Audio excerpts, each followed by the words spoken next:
രാജാക്കാട് കേന്ദ്രമാക്കി പ്രവർത്തിക്കുന്ന സാംസ്കാരിക സംഘടനയായ വീഥി കലാ സാംസ്കാരിക വേദിയുടെ വാർഷികാഘോഷം 8-ന് നടത്തപ്പെടുമെന്ന് ഭാരവാഹികൾ വാർത്താ സമ്മേളനത്തിൽ അറിയിച്ചു. സമ്മേളനം പ്രശസ്ത കവിയും ഗാനരചയിതാവുമായ മുരുകൻ കാട്ടാക്കട ഉദ്ഘാടനം ചെയ്തു. രാജാക്കാട് വീഥി കലാ സാംസ്കാരിക വേദിയുടെ 16ാമത് വാർഷികാഘോഷം 8-ന് ഉച്ചകഴിഞ്ഞ് 3 മണിക്ക് കവിയരങ്ങോടെ രാജാക്കാട് ടൗണിൽ വെച്ച് നടക്കുമെന്ന ഭാരവാഹികൾ വാർത്താ സമ്മേളനത്തിൽ അറിയിച്ചു. സമ്മേളനം പ്രശസ്ത കവിയും ഗാനരചയിതാവുമായ മുരുകൻ കാട്ടാക്കട ഉദ്ഘാടനം ചെയ്യും. ചടങ്ങിന്റെ ഭാഗമായി കവിയരങ്ങ്, സാംസ്കാരിക സമ്മേളനം, ടൂറിസം കാർഷിക പതിപ്പ്, രാജശോഭ പ്രകാശനം, അവാർഡ് വിതരണം, പ്രതിഭകളെ ആദരിക്കൽ, നൃത്തസന്ധ്യ, നാടകം, ഗാനമേള എന്നിവ നടക്കും. വീഥി കലാ സാംസ്കാരിക വേദിയുടെ 16ാമത് വാർഷികം 2026 മാർച്ച് മാസം 8-ാം തീയതി ഞായറാഴ്ച രാജാക്കാട് ടൗണിൽ വിവിധ സാംസ്കാരിക സാഹിത്യ കലാപരിപാടികളോടുകൂടി സംഘടിപ്പിച്ചിരിക്കുകയാണ്.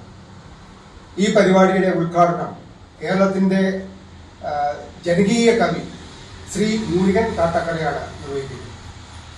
ഈ സമ്മേളനത്തിലും വിവിധ പരിപാടികൾ ആവിഷ്കരിച്ചിട്ടുണ്ട്. അവയിലേക്കെല്ലാം നാട്ടുകാരുടെ എല്ലാം പ്രിയപ്പെട്ട സഹായ സഹകരണങ്ങൾ പ്രതീക്ഷിച്ചുകൊണ്ട് വീഥി കലാ സാംസ്കാരിക വേദികളെ എല്ലാവരെയും ക്ഷണിക്കുന്നു. ഹൈറേഞ്ചിൽ നിരവധി എഴുത്തുകാരും കവികളും സാംസ്കാരിക പ്രവർത്തകരുമുണ്ട്. ജാതി മത ഭേദമന്യേ എല്ലാവരെയും ഉൾക്കൊള്ളുന്ന ഒരു മഹാപ്രസ്ഥാനമാണ് വീഥി. വീഥി എല്ലാ വർഷവും ഇതുപോലുള്ള അർത്ഥവത്തായ പരിപാടികൾ സംഘടിപ്പിച്ചു വരികയാണ്. ഈ പ്രാവശ്യം നടക്കുന്ന പരിപാടിക്ക് ഒരുപാട് പ്രത്യേകതകളുണ്ട്. എല്ലാ സാംസ്കാരിക നായകന്മാരെയും അതുപോലെ തന്നെ പ്രതിഭകളെയും എല്ലാം ആദരിക്കുകയും അവരുടെ സൃഷ്ടികൾ ജനങ്ങൾക്ക് കാണാൻ പറ്റുന്നതിനെ പ്രദർശിപ്പിക്കുകയും സാംസ്കാരിക രംഗത്ത് വലിയ മുന്നേറ്റം ഉണ്ടാക്കുക എന്നുള്ളതാണ് ഈ പരിപാടിയുടെ ലക്ഷ്യം. ഉച്ചകഴിഞ്ഞ് 3-ന് നടക്കുന്ന കവിയരങ്ങ് ജോസ് കോനാട്ട് ഉദ്ഘാടനം ചെയ്യും. TC സിജു അധ്യക്ഷത വഹിക്കും. ജെയ്നി സിജു മോഡറേറ്ററാകും.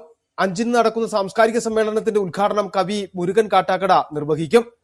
വീഥി പ്രസിഡന്റ് KC രാജു അധ്യക്ഷത വഹിക്കും. ചടങ്ങിൽ വെച്ച് KT രാജീവിനുള്ള സാഹിത്യ പുരസ്കാരവും ലക്ഷ്മി ശങ്കരം അവാർഡ് വിതരണവും നടക്കും. Tourism supplement block member Vipin C Augustine പ്രകാശനം ചെയ്യും. ഷീലാലാൽ സ്വാഗതവും AB സജീവൻ നന്ദിയും രേഖപ്പെടുത്തും. Joshi Kanyakuzhi, CR Raju, KP Subeesha, PN Sasi, EK Jijimon, Praveen വിശ്വം, VS Biju, PJ Jithin, CK Vijayan എന്നിവർ പ്രസംഗിക്കും. രാത്രി 7:30-ന് നടക്കുന്ന കലാസന്ധ്യ ആന്റണി മുനിയറ ഉദ്ഘാടനം ചെയ്യും. ബേബിലാൽ അധ്യക്ഷത വഹിക്കും. തുടർന്ന് നൃത്തം, നാടകം, വീഥി ഗോൾഡൻ മെലഡീസിന്റെ ഗാനമേള എന്നിവ നടക്കും. വാർത്താ സമ്മേളനത്തിൽ KC Raju, ബേബിലാല, TC Siju, ഷീലാലാൽ, AB Sajeevan എന്നിവർ പങ്കെടുത്തു. City vision, Rajakkad.